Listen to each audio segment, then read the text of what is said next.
Isang malamig na umaga sa lumang barong-barong ng pamilya Asuncion.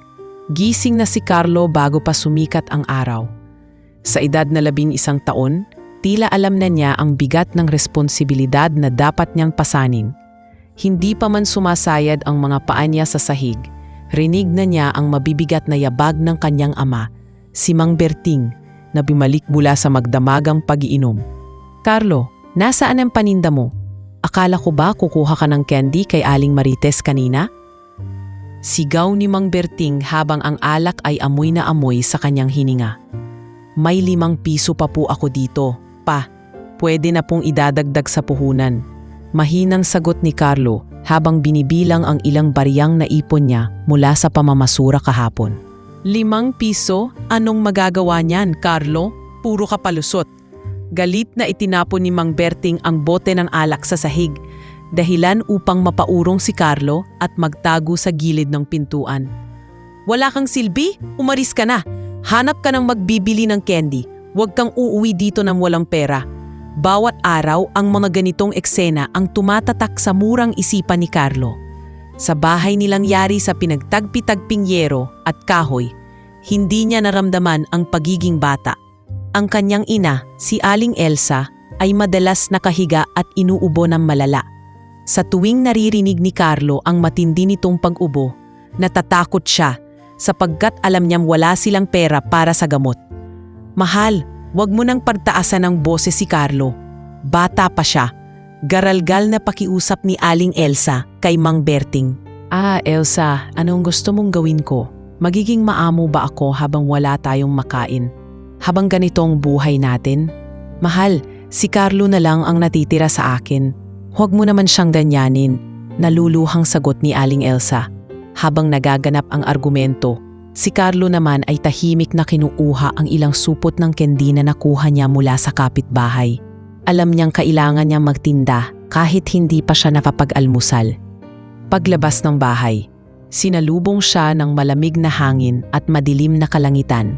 Ang daan patungong terminal ng bus ay mahaba, mabato at madalas binabaha kapag umuulan. Ngunit sanay na siya rito. Sanay na siyang maglakad ng ilang kilometro upang maghanap ng pagkakakitaan. Dumaan siya kay Aling Marites, isang tindera ng candy na matagal nang kakilala ng kanilang pamilya. "Carlo, hindi ka ba binigyan ng pera ni Berting?" tanong ni Aling Marites habang inaayos ang kanyang mga paninda. "Kaunti lang po, Nay. Ito lang po ang naipon ko kahapon." Inabot ni Carlo ang 5 piso na kahit maliit ay itinuring niyang kayamanan. "Aba sige na ma. Eto Carlo, magtinda ka. Pero siguruhin mong ibabalik mo agad ang puhunan. Walang nakakain pamilya mo kung hindi ka kikilos." Inabot ni Aling Marites ang isang supot ng candy na pwedeng pagkalaalan ni Carlo. "Salamat po, Nay. Ibabalik ko agad." Maikli ngunit matapang na sagot ni Carlo, sabay hawak ng mahigpit sa kanyang bagong paninda. Bata pa lang siya, sanay na si Carlo sa ganitong buhay. Alam niyang hindi ito normal, ngunit ito na ang kanyang mundo.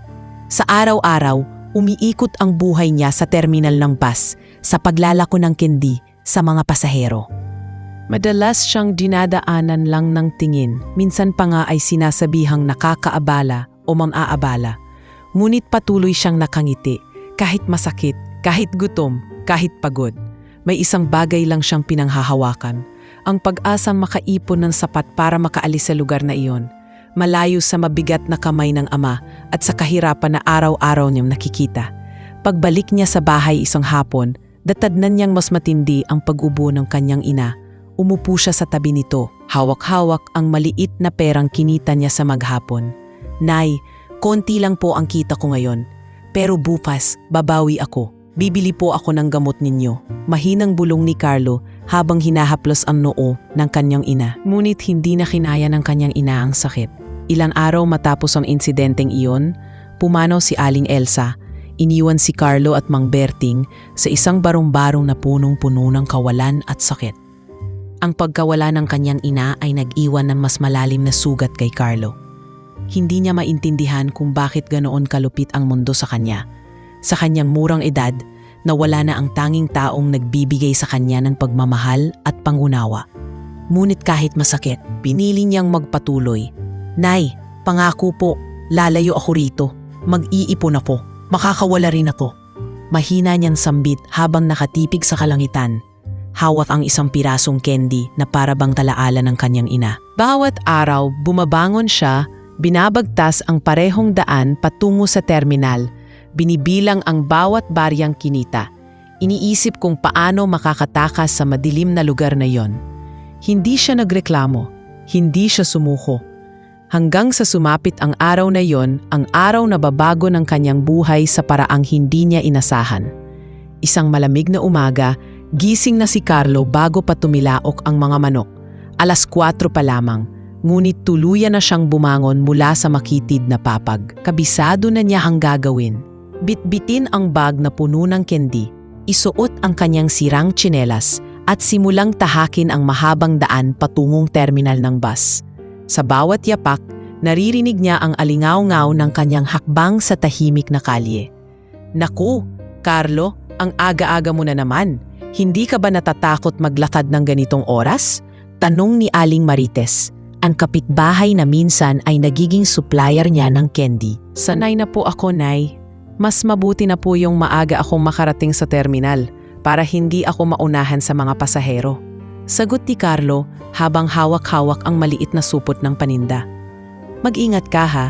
Minsan kasi may mga masasamang loob na gumagala ng ganitong oras." Paalala ni Aling Marites. Tumango lang si Carlo bago muling maglakad. Tuloy-tuloy ang hakbang sa kalsadang punong-puno ng bitak at putik. Sa terminal, makikita si Carlo na tahimik na nag-aayos ng mga candy. Marami ng pasaherong nagmamadaling sumakay, ngunit hindi niya maiwasan ang ilang batang mas matatanda sa kanya na madalas manakit. Isang beses, habang abala siya sa pag-aalok ng candy sa loob ng bus, biglang nilapitan siya ng grupo ni na Alex, mga bully na madalas mambiktima sa mga mas bata. "Oy, Carlo, anong dala mo ngayon? Bigay mo na lang sa amin. Total, wala ka namang gagawin dyan kundi magtinda," sabi ni Alex habang hinila ang bag ng candy mula sa kanya. "Kuya, wag po. Kailangan ko pong ibenta yan para may pambili kami ng pagkain." Pagsusumamo ni Carlo. Ngunit mas malakas ang grupo ni Alex. Kinuha nila ang ilan sa mga candy at tinulak si Carlo palabas ng bus. "Walang hiya ka, nagsusumbong ka ha?" Sigaw ni Alex bago umalis. Umiiyak si Carlo habang inaayos ang mga natirang candy. "Ayos lang, Carlo. Kaya mo ito. Isang araw, makakaalis ka rin sa buhay na ito." Bulong niya sa sarili. Hindi niya alintana ang gutom o ang init ng araw na tumatama sa kanyang balat. Nagpapatuloy siya sa pagtitinda. Kahit pa mahirap, kahit pa nakakahiya. Sa kabila ng lahat, mayroon namang nagmamalasakit sa kanya.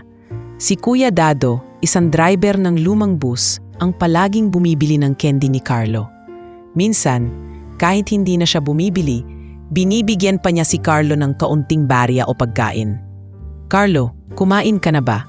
Huwag mo munang asikasuhin yung paninda mo. Eto, kunin mo muna tong tinapay," sabi ni Kuya Dado habang iniaabot ang tinapay at isang piraso ng itlog. "Salamat po, Kuya Dado. Malaking tulong po ito," sagot ni Carlo. Sa tuwing kausap niya si Kuya Dado, pakiramdam niya may isang tao siyang pwedeng sandalan. Hindi lamang sa pagkain siya tinutulungan ng driver, kundi pati na rin sa mga kwento at paalala. "Alam mo, Carlo, mahirap ang buhay pero huwag kang bibitaw. Ang mga tao bumabangon kahit ilang beses madapa. Kaya mo rin yan. Makakapagtapos ka rin ng pag-aaral. Makakahanap ka ng maayos na trabaho. At makakaalis ka sa kalsadang ito." Payo ni Kuya Dado habang hinihimas ang kanyang manibela. "Oo nga po, Kuya Dado. Isang araw gusto ko pong bumalik sa eskwela. Gusto ko po ng normal na buhay. Yung may mga libro ako, may baon, at hindi na po ako mag-aalala kung may pagkain kami o wala." Sagot ni Carlo, ang mga mata ay puno ng pag-asa. Tuwing gabi, pag-uwi ni Carlo mula sa pagtitinda, bitbit niya ang kaunting baryang naipon. Ibinibigay niya ito sa kanyang ama, ngunit hindi rin nagtatagal dahil ginagastos ni Mang Berting sa alak. Sa kabila ng hirap, hindi nawawala ng pangarap si Carlo. Tuwing tahimik na gabi, habang nakahiga sa kanilang barong-barong. Iniisip niya kung paano kaya ang buhay kung makakapagtapos siya ng pag-aaral. Iniisip niya ang mga libro, ang mga silid-aralan, ang mga guro at ang mga kaklaseng normal na nakakalaro at nakakasama sa lunch break. Balang araw, bulong niya sa sarili. Mag-aaral ulit ako. Gagawa ako ng paraan para hindi na ako dito sa kalsada titira. Magkakaroon ako ng maayos na buhay. At sa bawat umaga, kahit anong hirap, bumabangon muli si Carlo. Araw-araw, sinasabi niya sa kanyang sarili na ito na ang huling taon ng ganitong sitwasyon. Sinisikap niyang mag-ipon. Piniis niya ang init, gutom at hirap. At kahit na madalas siyang mabiktima ng mga bully, hindi niya hinayaan itong makasira ng kanyang pangarap. Sapagkat sa bawat pagod, sa bawat luha, at sa bawat araw na gumigising siya ng 4:00 ng umaga, mayroon siyang iniingatang pangarap na makalaya sa kahirapan at magkaroon ng isang mas maliwanag na kinabukasan. Maaga pa lang, tulad ng nakasanayan, tahimik na naghihintay si Carlo sa hintayan ng mga bus. Sa kanyang kamay, mahigpit niyang hawak ang plastik na lalagyan ng candy, ang nag-iisang pag-asa niya para sa araw na iyon. Habang umaandar ang mga gulong ng bus at tumataas ang araw, sinimulan niya ang kanyang pangkaraniwang rutina. Umaakyat sa mga bus, nag-aalok ng candy at hiniintay na makabenta ng sapat para may maipamili ng makakain sa hapunan. Ngunit nang umakyat siya sa isang bus bandang hapon, agad siyang napansin ng grupo ng mga kabataan sa likuran. Pinamumunuan ito ni Kenneth, isang mayabang na binatilyo na anak ng isang lokal na politiko. Si Kenneth ay kilalang bully sa lugar, palaging may kasamang barkadang handang sumunod sa kanyang mga kalokohan. Nang makita nila si Carlo, nagsimula silang magbulungan at magtawanan. "Uy, eto na naman si Candy Boy." Malakas na biro ni Kenneth habang itinuturo si Carlo. Ang iba pang kabarkada ay tumawa ng malakas, dahilan para lumingon ang ibang pasahero. "Tara, kunin natin lahat ng candy niya. Tutal, di naman niya mapupuno. Kailangan ko pong ibenta ito para may makain kami sa bahay." Mahinang sagot ni Carlo, pero may bahid ng tapang sa kanyang tinig. "Ang tapang mo ah," sigaw ni Kenneth, sabay tulak kay Carlo. "Ano, ayay mo kaming bigyan? Sige nga, tignan natin kung gaano kakatapang." Mabilis ang sumunod na mga pangyayari. Hinila ng mga kabarkada ni Kenneth ang bag ng kende mula kay Carlo, sabay pagtulak at suntok sa kanya. Tumilapo ng mga kendi sa sahig, nagkalat sa paligid. Pilit na pinulot ni Carlo ang mga nalaglag, ngunit patuloy siyang sinisipa at itinutulak ng grupo. Sa gitna ng kaguluhan, ang mga pasahero naman ay tila walang pakialam. Sa halip na tulungan si Carlo, may ilan pang kumuha ng cellphone at kinunan ang insidente. Maririnig ang hagikgikan sa bawat suntok at tulak na natatanggap ni Carlo. "Grabe, may tapang patong batang to. Walang binatbat," narinig niyang sabi ng isa sa grupo, sabay tawa. Sa kabila ng sakit at hiya, pilit na pinanindigan ni Carlo ang kanyang dignidad. Pilit niyang inaangat ang sarili mula sa sahig.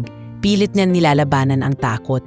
Pero sa huli, wala siyang magawa laban sa dami nila. Nang tumigil na ang grupo, iniwan nila si Carlo duguan at nakaupo sa sahig ng bus. Hawak ang punit-punit na bag. Pagbaba niya, namumula ang kanyang mukha. Basag ang kanyang labi at nanginginig ang kanyang katawan. Umiiyak siya, ngunit pinilit niyang itago ito mula sa mga tao sa kalsada. Inaalala niya ang bawat mukha ng mga nambugbog sa kanya, lalo na si Kenneth, ang batang may angking yabang na tila hindi kailanman tinuruan ng tamang asal. Pag-uwi ni Carlo, pilit niyang binaliwala ang nangyari. Tumahimik siya at sinikap na magmukhang normal kahit paramdam niya ang hapdi ng kanyang mga sugat at pasa. Nang tinanong siya ni Aling Marites kung bakit tila mas tahimik siya kaysa karaniwan, sinabi lang niya, "Napagod lang po ako." Ayaw niyang malaman ng iba ang nangyari. Ayaw niyang ipakita kung gaano siya nasaktan, hindi lamang sa pisikal, kundi pati na rin sa kanyang loob. Lumipas ang gabi, tahimik na nakahiga si Carlo sa kanilang barong-barong. Habang nakatitig sa kisame, binalikan niya ang mga nangyari sa araw na iyon. Gusto niyang magalit, gusto niyang sumigaw, pero wala siyang magawa. Tahimik niyang sinabi sa sarili, "Kailangan kong magpatuloy. Hindi ako pwedeng tumigil dahil lang dito. Balang araw, hindi na nila ako magagawang ganyan." Kahit anong hirap, pilit niyang kinikimkim ang sakit at tuloy-tuloy na bumangon kinabukasan. Pilit niyang iniipon ang lakas ng loob kahit alam niyang mahirap, kahit alam niyang mahaba pa ang lalakbayin niya. Sa murang edad, natutunan niyang tumayo kahit ilang beses siyang matumba at natutunan niyang hawakan ang pangarap na balang araw, makakawala rin siya sa ganitong buhay. Umaga ng sumunod na araw, ang tahimik na baryo ng San Antonio ay biglang napuno ng usap-usapan. Sa bawat kanto, sa bawat maliit na tindahan, tila iisa lang ang pinag-uusapan ng lahat. Ang video ng batang binugbog sa bus na nag-viral sa social media. Sa simula, maliliit na grupo lang ang nakapansin, mga taga roon sa lugar, mga pamilyang tumatangkilik sa pamasahe ng mga bus na madalas tinatambayan ni Carlo. Ngunit sa loob lamang ng ilang oras, ang video ay umabot na sa libu-libong shares, likes, at comments. Sa timeline ng bawat user, hindi maiiwasang makita ang mukha ni Carlo. Duguan, umiiyak, at nilalapastangan ng mga bully habang pinagtatawanan ng ibang pasahero. Grabe, sino ba yang mga batang yan? Tanong ng isang nanay sa kapitbahay niya habang hawak ang cellphone.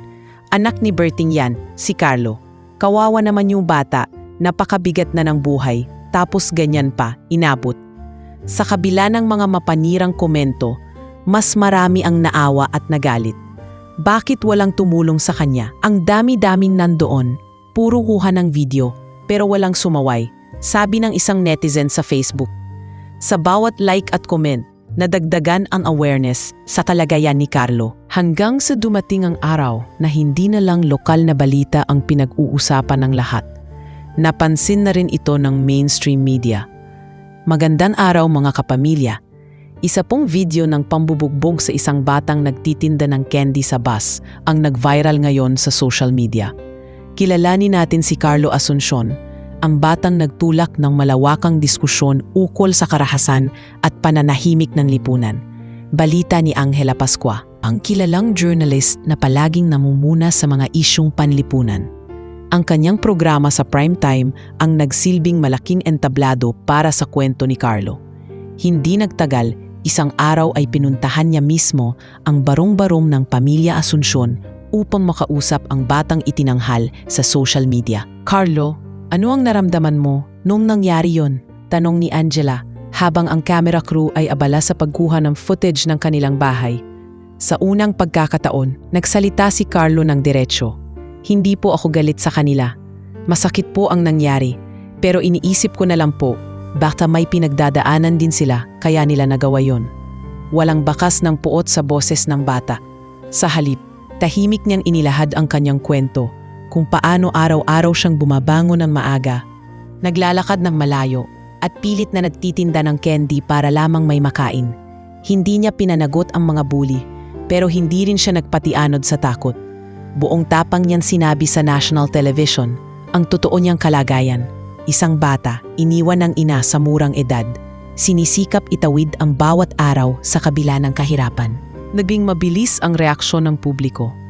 Sa internet, maraming netizen ang nagpaabot ng tulong. Ang tapang ng batang ito, isang comment sa Facebook. Walang galit sa puso niya kahit alam niyang mali ang ginawa sa kanya. Nakakabilib. Libu-libong likes, shares at comments ang umulan sa mga post tungkol kay Carlo. Hindi nagtagal, isang grupo ng online supporters ang nagpasimula ng fundraising campaign. Ang kanilang layunin, mabigyan si Carlo ng mas maayos na buhay, makuha ang kinakailangang pagkain, damit at edukasyon. Ang reaksyon ng publiko ay umabot sa mas malalaking institusyon. Nagbigay ng scholarship ang ilang pribadong paaralan, iniaalok kay Carlo na makabalik sa pag-aaral. May mga kumpanya ring nagbigay ng donasyon upang suportahan ang pang-araw-araw na gastusin ng bata. Ang mga ordinaryong tao naman ay nagpadala ng pagkain, damit at mga libro. Samantala, nagbago ang sitwasyon ng mga nambugbog kay Carlo. Si Kenneth, na dati ipinagmamalaki ang angking yaman at impluwensya ng kanyang pamilya, biglang natagpuan ang sariling inaakusahan sa publiko. Ang pamilya ni Kenneth, na kilalang kilala sa kanilang lugar bilang mga makapangyarihan, ay napilitang maglabas ng pahayag. Kami po ay humihingi ng paumanhin sa ginawa ng aming anak. Hindi po ito naaayon sa aming mga paniniwala at gagawin po namin ang nararapat na aksyon. Ngunit para sa mga tao, hindi sapat ang mga salita. Maraming netizen ang nanawagan ng hustisya. Marami rin ang nagsabing dapat maturuan ng leksyon hindi lamang si Kenneth, kundi pati na rin ang mga pasaherong walang ginawa kundi kumuha ng video. Paano nating mababago ang lipunan kung ang karamihan ay walang pakialam?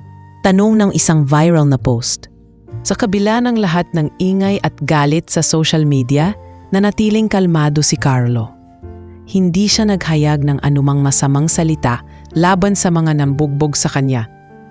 Sa isang panayam, sinabi niya, "Siguro po hindi nila alam ang hirap ng buhay ko.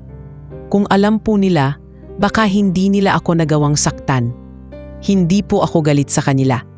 Ang gusto ko lang po ay makapagpatuloy sa buhay ng walang takot." Ang kanyang mga salitang ito ang nagbigay inspirasyon sa libu-libu pang tao. Ang kwento niya ay hindi na lamang kwento ng karahasan. Ito'y kwento ng pagpapatawad, lakas ng loob at pag-asa. Habang tumutulong ang libu-libong tao upang makabangon si Carlo, unti-unti ring nasira ang reputasyon ng pamilya ni Kenneth. Ang dating makapangyarihan ay ngayoy napahiya sa harap ng publiko.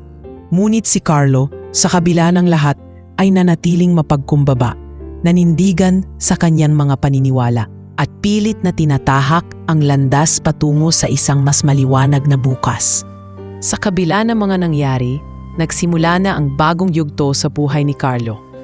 Dahil sa fundraising na itinaguyod ng libu-libong tao na naantig sa kanyang kwento, nakalikom siya ng sapat na halaga upang tuluyang makapagsimulang muli. Nabalitaan niya ito mula kay Angela Pascua na muling bumisita sa kanilang barong-barong upang ipaalam ang magandang balita. "Carlo," bungad ni Angela habang abot hanggang tenga ang ngiti, "may magandang balita ako para sa'yo. Dahil sa maraming tumulong at sumuporta sa'yo, napagpasyahan ng isang pribadong paaralan na tanggapin ka bilang scholar. Libre ang matlikula mo, pati na rin ang mga libro at uniforme." Tila naguluhan si Carlo. Hindi pa rin lubos na nauunawaan ng bata kung paano siya nagkaroon ng ganoong pagkakataon. "Alaga po, makakabalik po ako sa eskwela?" tanong niya, halos hindi makapaniwala. "Oo, Carlo. At hindi lang iyon, bibigyan ka rin ng counseling sessions upang mas madaling malampasan ang lahat ng nangyari sa iyo," paliwanag ni Angela. "Nais lang ng maraming tao na makita kang magtagumpay. Alam nila na malayo ang mararating mo kung mabibigyan ka ng tamang suporta." Sa unang pagkakataong matapos ang mahabang panahon, nakita ni Carlo na muling nabuksan ang pintuan patungo sa edukasyon. Ang dati niyang mga pangarap, ang umupo sa loob ng silid-aralan, magbasa ng libro at magkaroon ng normal na buhay, ay tila unti-unti nang nagkakaroon ng katuparan. Sa panahong iyon din niya nakilala si Lola Lourdes, isang dating guro na kusang loob na nag-alok ng tahanan para kay Carlo. Si Lola Lourdes ay matandang dalaga, mabait at kilala sa kanilang lugar bilang isang tao na handang tumulong sa mga nangangailangan. Nang maipasa ni Angela ang balita tungkol sa batang nangangailangan ng bagong tirahan, agad itong tumugon. "Carlo, mula ngayon dito ka muna tumuloy sa bahay ko. Tahimik dito at makakatulong iyon para sa pag-aaral mo," masayang sabi ni Lola Lourdes habang tinutulungan si Carlo na ilipat ang kaunting gamit niya mula sa dati niyang barong-barong. "Huwag kang mag-alala. Ako ang bahala sa pagkain mo at iba pang kailangan mo. Mag-focus ka lang sa pag-aaral mo, ha? Salamat po." Lola Lourdes, nahihiyang sagot ni Carlo. Hindi siya sanay sa ganoong kabutihan. Ngunit sa unang pagkakataon, naramdaman niya kung paano ang alagaan ng isang pamilyang tunay na nagmamalasakit. Sa kanyang pagbabalik sa eskwela, agad na napansin ng mga guro ang kakaibang sigasig ni Carlo. Napakahirap para sa kanya noong una. Wala siyang kasanayan sa paggamit ng mga bagong kagamitan at nahihirapan siyang makisabay sa mga aralin. Pero hindi siya sumuko. Tuwing may pagkakataon, nagbabasa siya ng mga librong ipinahiram sa kanya ni Lola Lourdes. Unti-untiing bumalik ang kanyang kumpiyansa. Natuklasan ng mga guro na may likas pala siyang talino sa pagsusulat. Isang araw, habang nasa library, kinausap siya ng kanyang guro sa Filipino. "Carlo, Ang ganda ng sanaysay mo tungkol sa mga karanasan mo sa buhay. Napaka makatotohanan at damang-dama ang bawat salita. Puri ni Ginoo Tolentino. Naipasa ko ito sa aming pahayagan sa paaralan. Ipapalimbag natin ito para mabasa rin ng ibang mag-aaral. Napangiti si Carlo. Talaga po? Hindi ko po inaasahan na magugustuhan niyo ang sinulat ko. Minsan, Carlo, ang pinakamagagandang kwento ay iyong mga nagmumula sa puso. Patuloy kang magsulat. Iba ang taglay mong talento. Sa mga sumunod na buwan, hindi lamang sa pagsusulat lumitaw ang kakayahan ni Carlo. Naging bahagi siya ng mga talakayan sa klase. At dahil sa kanyang mga pinagdaanan, laging bukas ang isip ng mga kaklase niya sa kanyang mga payo. Naging madalas din siyang magbahagi ng kanyang kwento tuwing may mga programa sa paaralan. Naging inspirasyon siya ng marami, lalo na ng mga estudyanteng dumaan din sa hirap o naranasan ng pang-aapi. Sa tuwing nagsasalita siya sa harap ng maraming tao, ramdam ng lahat ang tapang at pag-asa sa kanyang boses. Alam niyo, sabi ni Carlo sa isa sa mga programa, mahirap ang buhay pero hindi ibig sabihin na hindi na tayo pwedeng bumangon. Kailangan lang nating ng kaunting tulong, ng kaunting liwanag sa dilim. Dahil kung ako na dati walang-wala ay narito ngayon sa inyong harapan, ibig sabihin may pag-asa rin para sa inyo. Hindi lamang sa eskwela naging aktibo si Carlo. Sinikap din niyang tumulong sa ibang kabataan sa kanilang lugar. Sa tulong ni Angela Pascua at Lola Lourdes, nag-organisa sila ng mga maliliit na workshop para sa mga batang gustong matutong sumulat at magbahagi ng kanilang kwento.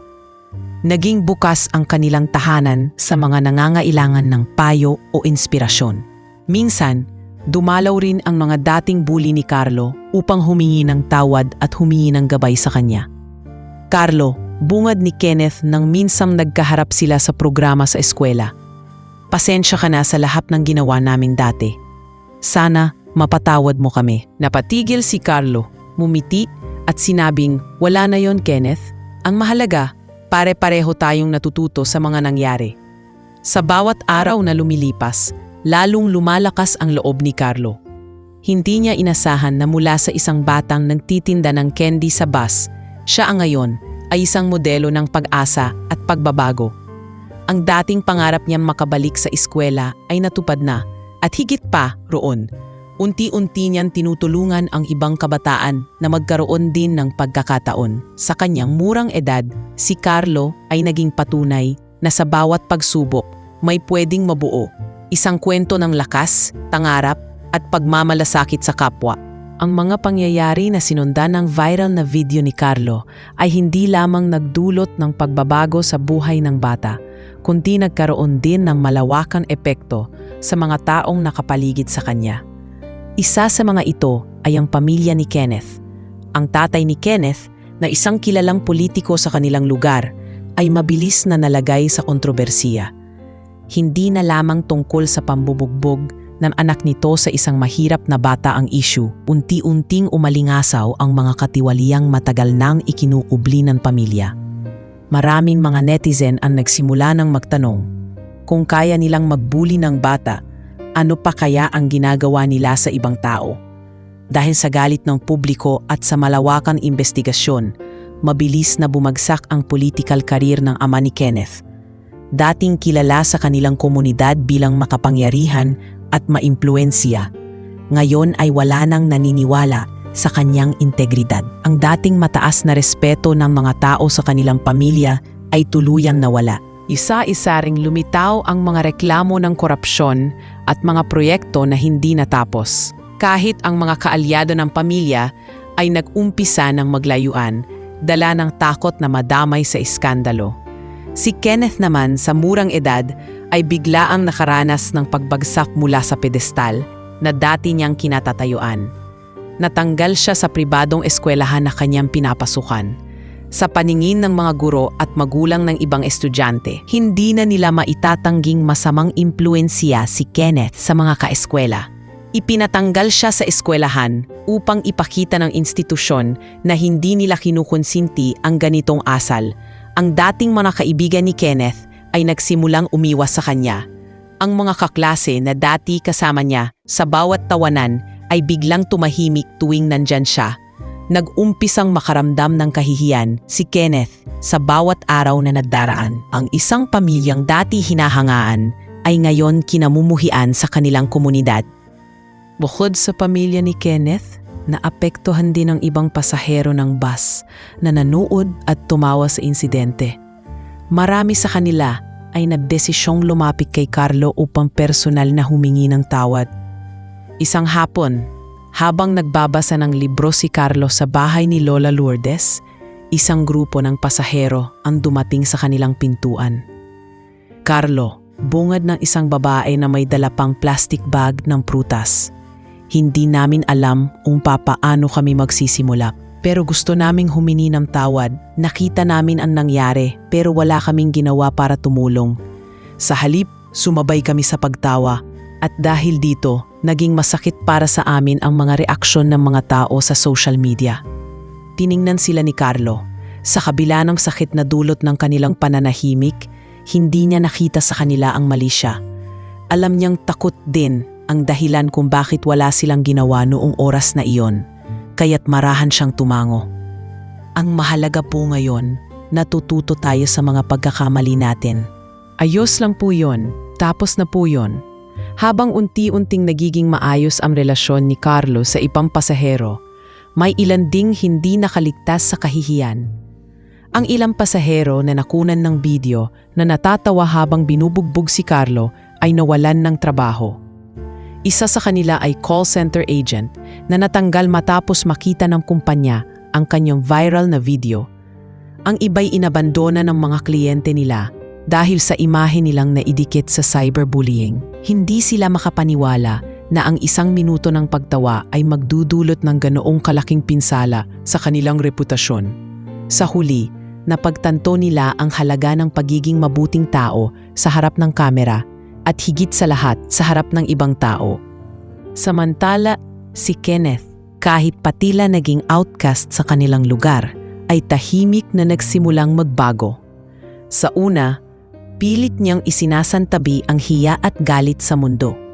Ngunit habang tumatagal, nararamdaman niyang may bahagi sa kanya na gustong bumawi. Nagsimula siyang tumulong sa mga gawaing bahay, sumali sa mga simpleng proyekto sa kanilang barangay, at maglaan ng oras sa pag-aaral na noon ay binalewala niya. Unti-unti niyang binago ang kanyang ugali. Hindi niya ito ipinamamalita sa iba. Tahimik niyang sinusubukang baguhin ang kanyang sarili. Isang araw, pumunta siya sa bahay ni Carlo. Huminga siya ng malalim bago kumatok sa pintuan. Paglabas ni Carlo, kita ang gulat sa mukha ng bata. "Anong ginagawa mo rito?" Mahinahong tanong ni Carlo. "Carlo, gusto kong mag-sorry. Alam kong kahit anong gawin ko, hindi mababago ang nangyari. Pero gusto kong malaman mo na nagsisisi ako. Sana mapatawad mo ako." Ani Kenneth. Ila nanginginig ang tinig. Sandaling tumahimik si Carlo. Kita sa kanyang mga mata ang pinaghalo-halong emosyon. Gulat, pagkagulat, at kahit konting pagdududa. Ngunit sa huli, tumango siya at nagsalita. "Kung talagang gusto mong magbago, Kenneth, nasa sayo yun. Hindi na mahalaga sa akin ang nangyari dati. Ang mahalaga, anong gagawin mo ngayon?" Ang sagot na yon ang tila naging hudyat ng bagong simula para kay Kenneth. Bagamat hindi agad siya tinanggap ng kanyang komunidad, nagsimula na rin siyang bumuo ng bagong pagkatao. Unti-unting lumambot ang tingin ng mga tao sa kanya. At sa tahimik na paraan, natuto si Kenneth ng leksyon. Hindi lamang tungkol sa pananakit ng iba, kundi tungkol sa pagtanggap ng pagkakamali at paggawa ng tama. Sa kanilang magkakahiwalay na landas, ang mga taong minsang nagkamali laban kay Carlo ay natutong humarap sa kanilang sariling pagkukulang. Si Kenneth at ang kanyang pamilya, ang mga pasaherong tumawa at ang mga taong walang pakialam, lahat sila ay may natutunan mula sa isang simpleng bata na nagsikap magbago at magpatuloy sa buhay. Sa edad na 14, nagsimula nang makilala si Carlo bilang isa sa pinakamasipag at pinakamaasahang estudyante sa kanilang paaralan. Mula sa simpleng batang nagtitinda ng candy sa mas, siya na ngayon ang palaging nangunguna sa klase. Hindi lang siya mahusay sa akademya, kilala rin siya sa pagiging aktibong leader ng student council. Sa bawat proyekto at aktibidad, palaging kasama ang pangalan ni Carlo. Palagi siyang may sigasig at malasakit sa kanyang mga kaklase, lalo na sa mga nangangailangan. Alam nyo, kung may problema kayo, huwag kayong mahihiyang lumapit sa akin, ani Carlo sa harap ng mga bagong miyembro ng student council.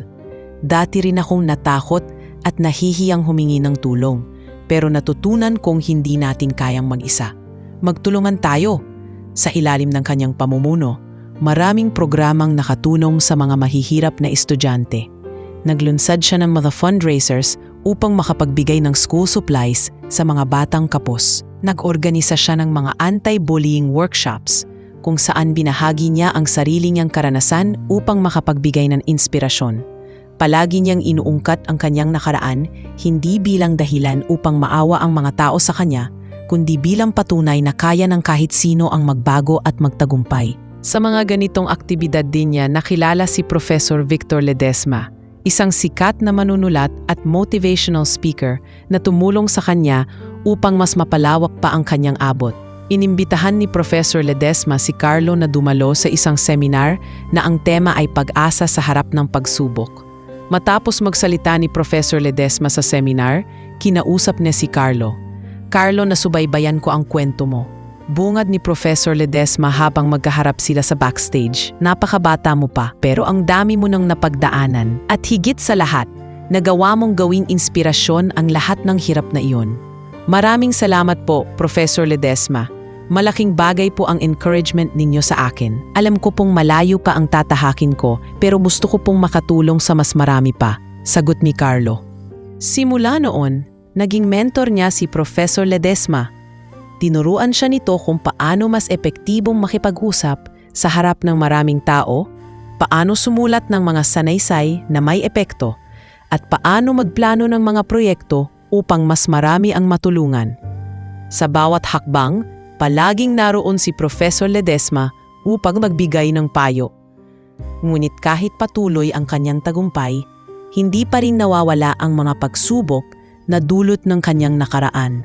Isang araw, habang nag-aayos siya ng mga papeles para sa isang event ng Student Council, biglang pumasok sa silid si Lola Lourdes. "Carlo, may bisita ka. Nandyan sa labas," sabi nito. Laking gulat ni Carlo nang makita kung sino ang naghihintay. Ang kanyang ama, si Mang Berting, ang matagal na niyang hindi nakikita, nakatayo sa pintuan. Magulo ang buhok, namumula ang mga mata, at halatang bagong inom. "Carlo, anak," sabi ni Mang Berting habang pasuray-suray na lumapit. "Pasensya ka na sa biglaan kong punta. Kailangan ko lang talaga ng tulong mo. Wala na akong ibang malapitan. Pwedeng makahingi ng konting pera? Panggastos lang, pangbili ng pagkain." Nakatitig lamang si Carlo. Ilang taon niyang ininda ang sakit na dulot ng kanyang ama, ang mga suntok, sigaw, at masakit na salita. Ilang gabi siyang umiiyak dahil sa gutom at takot. Ngunit ngayon, sa harap niya ang dating kinatatakutan. Mukhang mahina at kawawa. Hindi siya agad nakapagsalita. Iniisip niya kung paano haharapin ang sitwasyong ito. Alam niyang may kakayahan siyang tumulong, pero alam din niyang hindi niya pwedeng hayaan ang nakaraan na muling magdikta ng kanyang kinabukasan. "Pasensya na, tatay," mahina niyang sabi. "Pero ang pera na iniipon ko, para ito sa mga proyekto sa eskwela at sa mga batang natutulungan ko. Hindi kita pwedeng bigyan ng pera kung ang alam ko lang ay gagamitin mo ito sa maling paraan. Sana maintindihan mo." "Carlo, nagmamakaawa ako," baling muli ni Mang Berting. Ngunit iba na ngayon si Carlo. Hindi na siya ang dating batang natatakot sa kanyang ama. Kalma at matibay niyang hinarap si Mang Berting. "Kung gusto mong magbago, tatay, tutulungan kita. Pero hindi kita bibigyan ng paraan para ituloy ang mga maling ginagawa mo," sabi ni Carlo. "Kung gusto mo, hanap tayo ng counseling para makapag-umpisa ka ulit. Pero hindi pera ang sagot sa problema natin." Tahimik si Mang Berting sa sagot ng kanyang anak. Kitang-kita ang lungkot sa mukha nito Pero sa huli, tumango siya. Salamat, Carlo. Naiintindihan ko. Habang papalayo si Mang Berting, nakaramdam si Carlo ng bigat sa dibdib. Hindi madali ang desisyon niyang iyon, pero alam niyang tama ang kanyang ginawa. Hindi niya pwedeng hayaan ang nakaraan na sirain ang mga bagay na kanyang itinayo ng buong sipag at tiyaga. Ipinangako niya sa sarili na magpapatuloy siya. Gagamitin ang kanyang lakas upang makatulong sa iba at siguraduhing hindi na siya kailanman babalik sa dating madilim na kalagayan. Sa bawat pagsubok na dumating, naging mas matibay si Carlo. Mas naging malinaw sa kanya ang layunin niya sa buhay, hindi lamang ang magtagumpay, kundi ang maging ilaw sa madilim na mundo ng ibang kabataan. Patuloy siyang naging aktibong lider, patuloy siyang nagtulak ng pagbabago, at patuloy niyang pinatunayan na kahit gaano kalaki ang hirap na pinagdaanan, kaya pa rin itong gawing tulay patungo sa tagumpay. Hindi inaasahan ni Carlo na ang isang simpleng essay na isinulat niya para sa school paper ay magiging viral muli sa social media. Ang sanaysay niya na pinamagatang lakas sa kabila ng pait ay nagbigay liwanag sa mga pinagdaanan niya.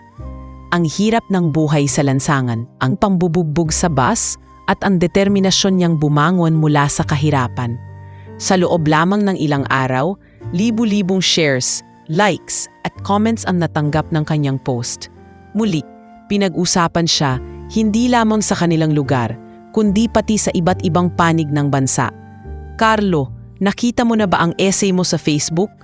Tanong ng kaibigan niyang si Dana, isang umaga sa eskwela. Grabe, ang daming nag-share. Tapos ang dami ring nagme-message sa'yo ng suporta. Talaga ba? Sagot ni Carlo, halatang nagulat, ngunit masaya. Hindi niya akalain na ang mga salitang galing sa puso niya ay muling maghahatid ng inspirasyon sa napakaraming tao. Sa bawat positive comment na nababasa niya, lalo siyang naengganyo na ipagpatuloy ang pagsusulat at pagbabahagi ng kanyang kwento. Ngunit kasabay ng pag-usbong ng mga sumusuporta sa kanya, dumami rin ang mga taong naiinggit at hindi matanggap ang mabilis niyang pag-anat. May mga nagsimulang magkalat ng maling impormasyon tungkol kay Carlo. Ang ilan, nag-post na pineke raw niya ang kanyang kwento para sumikat. May mga nagsasabing ginagamit lamang niya ang mga narating niya para sa pansariling interes. Ang iba pa, nagkukunwari pang mga dati niyang kakilala at sinasabing hindi raw totoo ang kanyang mga pinagdaanan. Sa social media, nagsimula nang maglabasan ang mga troll accounts na walang ibang layunin kundi sirain ang reputasyon ni Carlo. Naging laman ng mga forums ang pangalan niya at may mga pahayagan pa na nagsagawa ng mapanirang coverage. Kahit saan siya magpunta, tila may bagong balitang negatibo tungkol sa kanya. At kahit alam niyang walang katotohanan ang mga ito, unti-unti niyang naramdaman ang bigat ng sitwasyon. Hindi lang pisikal na hirap ang nararanasan niya ngayon, mas masakit ang emosyonal na dagok ng cyberbullying. Isang gabi, habang nakaupo sa mesa at nakaharap sa laptop, binabasa ni Carlo ang mga comments sa kanyang post. Napaka-imposible naman ng kwento mo. Ginagawa mo lang yan para magkapera. Basa niya sa isang comment. Ang daming totoong nangangailangan. Tapos eto ka, nagpapanggap lang. Hindi niya napansin na tumulo na pala ang luha niya. Lumapit si Lola Lourdes at hinaplos ang balikat niya. Carlo, hindi mo kailangan intindihin ang mga taong iyon. Hindi nila alam ang katotohanan. Mahinahong sabi ng matanda. Pero Lola, sagot ni Carlo habang umiiyak. Masakit pong mabasa na parang pinagdududahan nila yung mga pinagdaanan ko. Lahat po ng sinabi ko, totoo. Pero bakit parang hindi nila matanggap? Hinawakan ni Lola Lourdes ang kanyang kamay. Carlo, hindi mo kontrolado ang iniisip ng ibang tao. Pero ang mahalaga, alam mo sa sarili mo ang totoo. Tandaan mo, kahit gaano karaming bashers ang lumabas, mas marami pa rin ang naniniwala sa iyo. At saka, hindi ka nag-iisa. Kinaumagahan, muling nakipag-usap si Carlo sa kanyang mentor na si Professor Victor Ledesma. Agad na tumulong ang manunulat sa pagpapalakas ng loob niya. Carlo, tandaan mo ito. Wika ni Professor Ledesma habang nakaupo sila sa isang coffee shop. Ang sino man na may positibong ginagawa sa mundo, hindi maiiwasan ang mga taong magtatangkang sirain siya. pero hindi ibig sabihin nito na tama sila. Huwag kang bibitaw sa katotohanan dahil sa huli, iyon ang magtatagumpay. Pero paano po kung tuluyan na nilang sirain ang reputasyon ko? Tanong ni Carlo. Ang reputasyon, hindi iyan nabubuo sa sinasabi ng iba. Nabubuo iyan sa paulit-ulit mong pagpapatunay sa sarili mo. Sagot ni Professor Ledesma. Kaya tuloy lang, Carlo, hindi ikaw ang magpapabagsak sa sarili mo. Hayaan mo ang mga gawa mo ang magsalita para sa iyo. Habang patuloy ang pag-atake ng mga trolls, mas lalo namang lumakas ang suporta ng mga tao para kay Carlo. May mga lumabas na mga tao mula sa kanyang dating komunidad, mga kakilala noong nagtitinda pa siya ng candy sa bus, at pinatunayan nila ang kwento niya. Nakikita namin noon si Carlo, araw-araw, naglalakad para magtinda. Alam namin kung paano siya nagsimula. Walang peking kwento dito. Sabi ng isang dating pasahero na nagsulat ng mahabang post bilang suporta kay Carlo. Habang patuloy ang pagdaluyong ng suporta, muling nabalikan ni Carlo ang kanyang layunin. Hindi niya ginusto ang pansin o kasikatan. Nais lamang niyang magbigay inspirasyon at makapagbukas ng usapan ukol sa bullying at kahirapan. Sa tulong ng kanyang mga mentors, natutunan niyang manindigan sa kanyang prinsipyo at huwag magpatalo sa negatibismo. Unti-unti niyang nahanap muli ang kanyang lakas. Sa kabila ng depresyon na dinanas niya, bumangon si Carlo. Bumalik siya sa pagsulat at nagpatuloy sa pagbabahagi ng kanyang kwento. Sa bawat sanaysay na inilatala niya, mas maraming tao ang naantig at sumuporta. Ang mga tao mismo ang tumuling upang patunayan ang kanyang katotohanan. Sa huli, napatunayan ni Carlo na ang mga leksyon ng nakaraan, gaano man kahirap, ay maaari pa ring maging pundasyon ng tagumpay. Matapos ang ilang taon ng pagsubok at pagbabago, dumating ang pagkakataon para harapin ni Carlo ang bahagi ng kanyang nakaraan na matagal nang naiwan sa likod. Sa isang espesyal na programa sa paaralan na naglalayong magbigay inspirasyon sa mga estudyante, naging tampok na panauhin si Carlo. Ang tema ng programa ay Bagong Simula, Paano Magbago at Paano Magpatawad. Naroon ang mga magulang, guro at estudyante. Lahat ay sabik na marinig ang kwento ni Carlo mula sa kanyang sariling bibig. Habang nakaupo sa backstage, ramdam ni Carlo ang kakaibang kaba. Hindi dahil sa harap niya ang maraming tao. Matagal na niyang nalampasan ang takot sa pagharap sa madla. Kundi dahil alam niyang may espesyal na mangyayari sa araw na iyon. May natatakdang dumating at handa siyang harapin iyon. Nang dumating na ang oras ng kanyang pagsasalita, humarap si Carlo sa entablado. Kalmado ang kanyang tinig, pero ramdam sa bawat salita ang katatagan. Marami na po akong napagdaanan sa buhay. Noong una, hindi ko akalaing kaya kong tumayo sa harap ng ganitong kalaking audience. Pero sa bawat pagkakadapa ko, natutunan kong bumangon, hindi para sa sarili ko lang, kundi para makatulong sa iba. Ngayon, nais kong magpasalamat sa lahat ng tumulong sa akin. Sa mga guro ko, sa aking mentor na si Professor Ledesma, sa aking pamilya at sa lahat ng sumuporta sa akin mula noon hanggang ngayon. Lalo pang uminit ang palakpakan nang biglang tawagin ng host ang susunod na panauhin. Ngayon naman, nais kong tawagin ang isang tao na naging bahagi ng kwento ni Carlo. Tulad niya, marami rin siyang natutunan mula sa mga nangyari. Ladies and gentlemen, let us welcome Kenneth. Napalingon si Carlo sa gilid ng entablado. Hindi siya sigurado kung ano ang mararamdaman niya, pero nagulat siya nang makita si Kenneth. Nakangiti, bitbit ang mikropono. Tumayo ito sa gitna ng entablado. Tumingin kay Carlo at nagsimulang magsalita. Magandang araw sa inyong lahat. Wika ni Kenneth. Halos nanginginig ang boses. Sa totoo lang, hindi ko alam kung paano sisimulan ito. Pero nais kong simulan sa isang salitang matagal ko nang gustong sabihin. Patawad. Carlo, humihingi ako ng taos-pusong tawad sa lahat ng nagawa ko sa iyo noon. Tumigil saglit si Kenneth. Halatang tinatantiya ang reaksyon ng mga tao. Tahimik ang buong bulwagan at kahit si Carlo ay di makapagsalita. Nagpatuloy si Kenneth. Noon, wala akong ibang ginawa kundi ang manakit at manlamang. Bata pa ako pero hindi iyon excuse. Ginawa ko ang mga maling bagay dahil pakiramdam ko. Kaya kong gawin ang gusto ko. Pero noong makita ko kung paano pa bumangon, kung paano ka nagpatuloy kahit lahat kami ay nilagay ka sa pinakamababang posisyon. Napagtanto ko na mali ang lahat ng iyon. Hindi ka lang nagpatuloy, naging inspirasyon ka pa sa marami pati na sa akin. Dahan-dahang lumapit si Kenneth kay Carlo. Carlo, alam kong mahirap ang magpatawad. Alam kong baka hindi ka pa handa. Pero gusto ko lang malaman mo na nagsimula na akong baguhin ang sarili ko. Hindi para sa kahit sino, kundi para maging mas mabuting tao. Kung tatanggapin mo, sana maging simula rin ito ng pagkakaibigan natin. Tahimik si Carlo.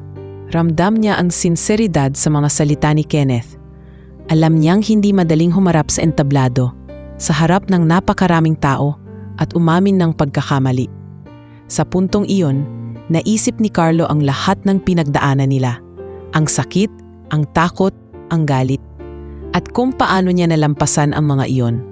Sa loob-loob niya, naramdaman niyang handa na siya. Salamat Kenneth, sagot ni Carlo. Sa totoo lang, matagal na kitang pinatawad. Hindi ko lang alam kung paano sabihin iyon sa'yo.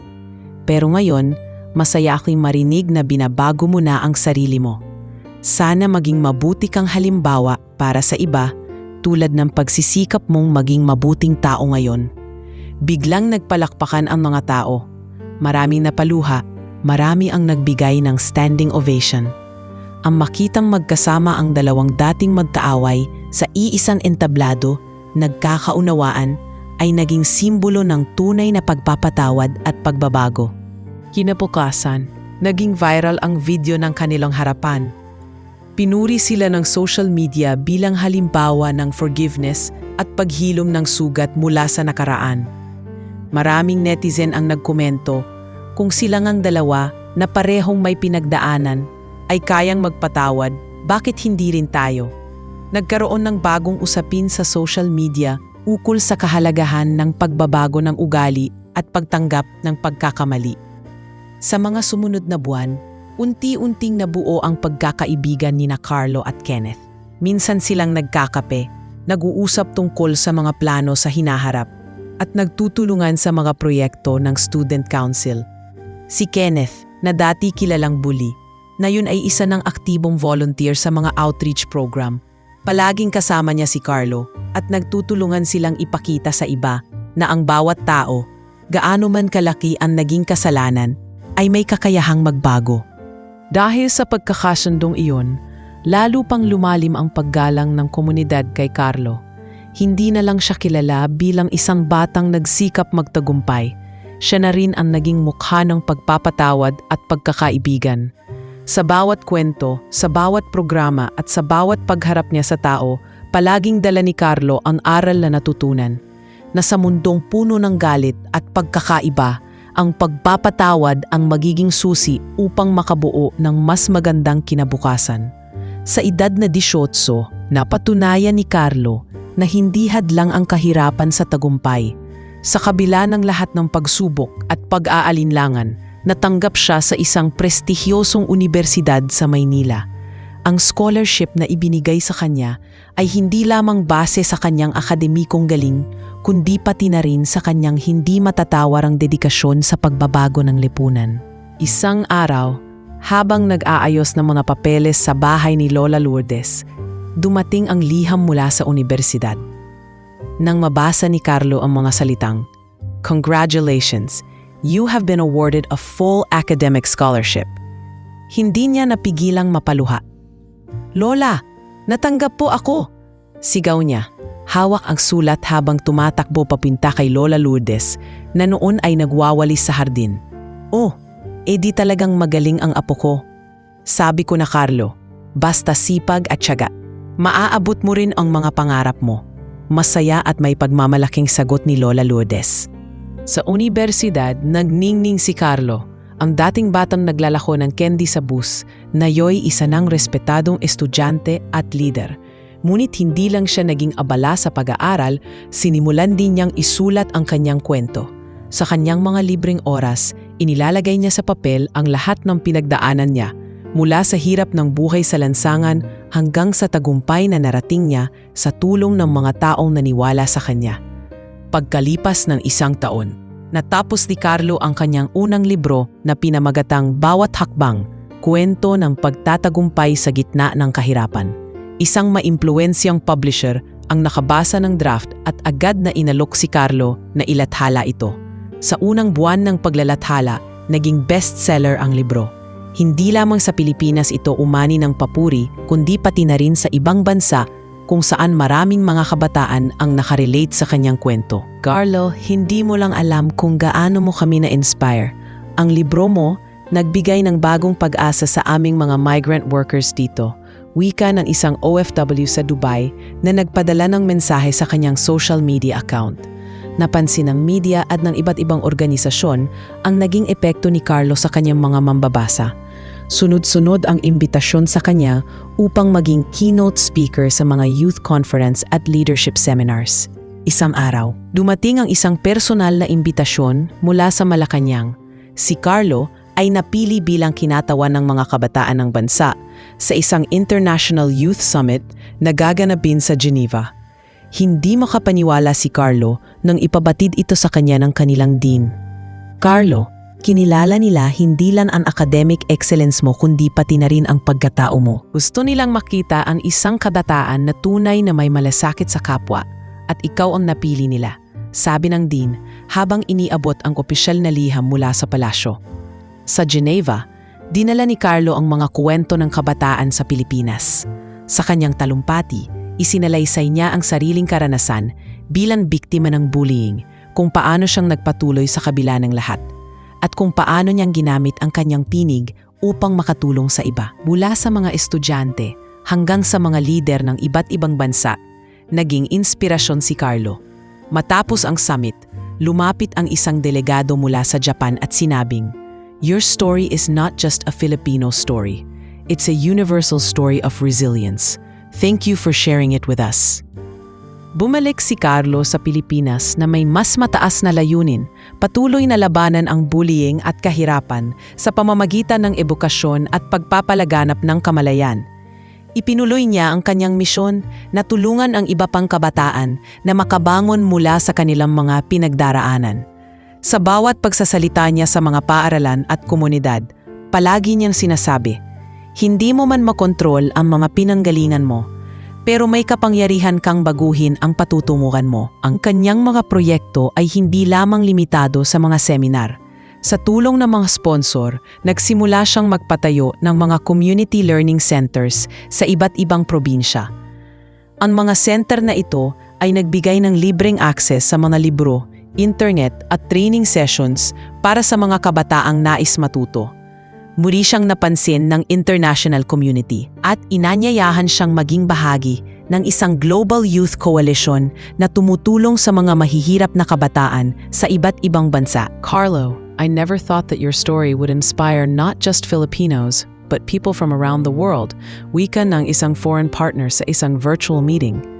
Ngunit kahit gaano kalayo ang nararating ni Carlo, nanatili siyang grounded.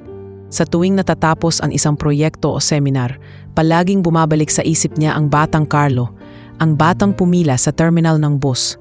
Bit-bit ang plastic na lalagyan ng candy, nangangarap ng mas maayos na kinabukasan. Ang batang iyon na minsan pinagtawanan, binugbog at inapi, ngayon ay isa ng kinikilalang leader, manunulat at tagapagsalita. "Lola," minsan sinabi ni Carlo kay Lola Lourdes, "ang lahat ng ito ay dahil sa'yo. Kung hindi mo ako inalagaan, kung hindi mo ako sinamahan, noong wala na akong ibang matakbuhan, hindi ko mararating ang lahat ng ito." Carlo, sagot ni Lola Lourdes, "Hindi ko ginawa yun para sa akin. Ginawa ko yun dahil alam kong may kakayahan kang gumawa ng pagbabago. Kaya't ipagpatuloy mo ang ginagawa mo. Marami pang kabataan ang nangangailangan ng isang Carlo na magiging gabay nila." At iyon ang patuloy na ginagawa ni Carlo. Ang maging boses para sa mga walang boses, ang maging liwanag para sa mga nasa dilim. Patuloy niyang pinapatunayan na ang bawat hakbang, kahit gaano kaliit, ay maaring humantong sa tagumpay. Dumating sa buhay ni Carlo ang isang panibagong yugto nang makilala niya si Diane Reyes, isang volunteer na tulad niya ay dedikado sa pagtulong sa mga kabataan. Nagtagpo ang landas nila sa isang outreach program sa Tondo, kung saan sabay silang naghatid ng pagkain at mga libro sa mga bata sa lansangan. Hindi maikakailang may kakaibang koneksyon sa pagitan nila. Si Diane, bagamat galing din sa simpleng pamilya, ay lumaki sa isang environment na nakatuon sa pagtulong sa iba. Ang kanyang determinasyon at malasakit ay ang mismong dahilan kung bakit agad siyang napansin ni Carlo. Isang hapon, habang sila'y nag-aayos ng mga supot ng pagkain para sa susunod na feeding program, kinausap siya ni Diane. Alam mo, Carlo, nakakabilib ka.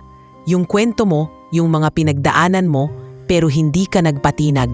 Hindi lahat kaya yon.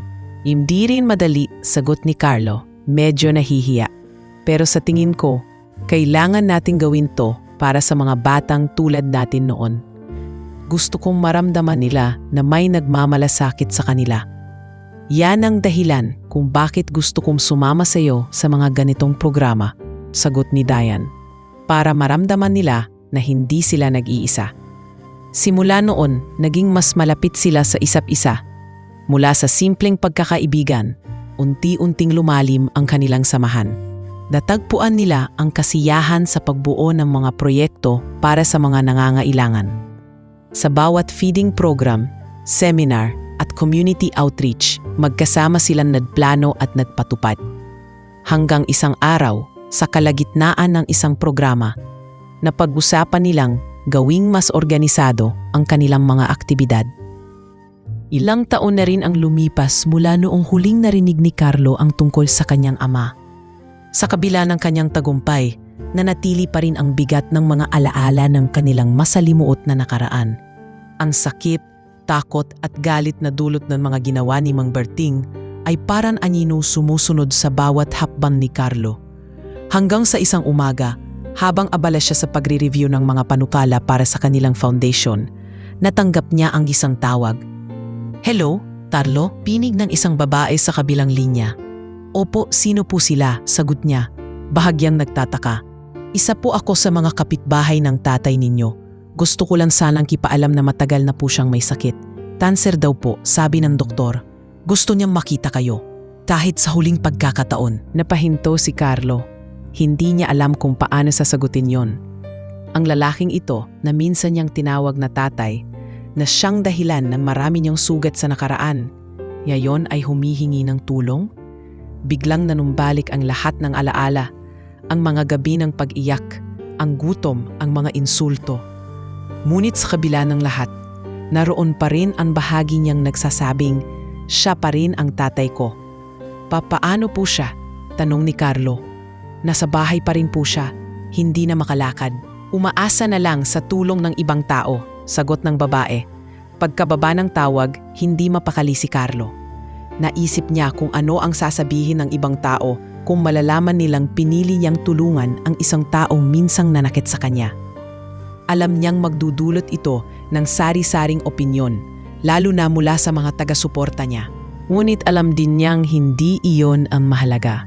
Ang mas matimbang para sa kanya ay ang pagkakataong wakasan ang mga sugat na iniwan ng nakaraan. Nang dumating siya sa lumang barong-barong kung saan naroon si Mang Berting, bumungad sa kanya ang isang lalaking halos hindi na niya makilala. Ang dating matikas at malakas na ama niya ay nayoy maputla, payat at may mahinang tinig. "Carlo," mahina ngunit malinaw na tawag ni Mang Berting habang nakahiga sa lumang banig. "Tay," sagot ni Carlo, ramdam ang bigat ng bawat hakbang papalapit. "Kumusta na po kayo?" "Huwag ka nang magtanong kung kumusta ako," sagot ng matanda, pinilit ngumiti kahit halatang hirap. "Pasensya ka na sa lahat, anak. Sa lahat ng sakit na naidulot ko sa'yo. Alam kong mahirap paniwalaan, pero nagsisisi ako. Hindi ko na mababago ang nakaraan, pero sana mapatawad mo ako." Hindi agad nakasagot si Carlo. Para bang bumalik sa kanya ang lahat ng pinilit niyang kalimutan. Ngunit habang pinagmamasdan niya ang kanyang ama, ang isang taong minsan ay kanyang kinatakutan, naramdaman niya ang bigat ng galit na unti-unting natutunaw. Sa halip na magalit, isang malalim na habag ang umusbong sa puso niya.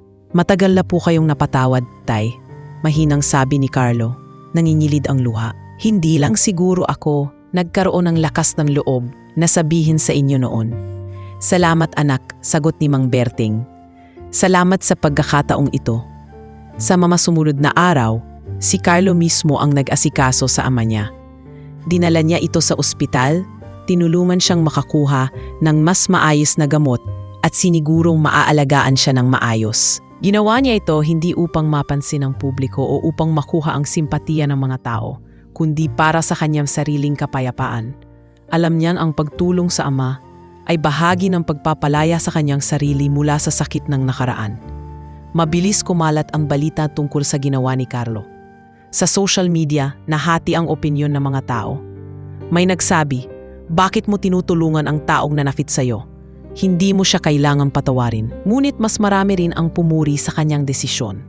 Napatalaki ng puso ni Carlo. Hindi ko alam kung kaya kong gawin ang nagawa niya, sabi ng isang netizen. Ang pagpapatawad ay hindi ibig sabihin ng paglimot sa kasalanan ng iba. Pahayag ni Carlo sa isang interview. Ito ay isang paraan upang palayain ang sarili mula sa bigat ng galit at sama ng loob. Wala akong inaasahang kapalit. Ginagawa ko ito para sa kapayapaan ko. Habang dumaraan ang mga araw, lalong lumalapit si Carlo sa kanyang ama. Hindi ito madali.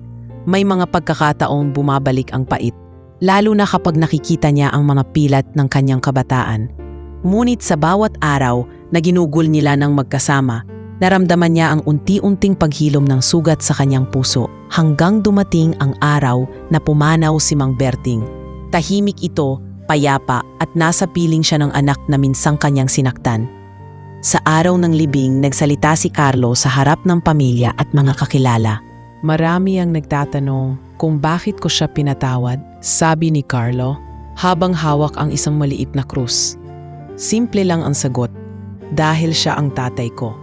At kahit hindi siya perpekto, alam kong mahalaga ang bawat hakbang na ginawa ko para mapatawad siya. Sa pagpanaw niya, alam kong tapos na ang isang bahagi ng aking buhay.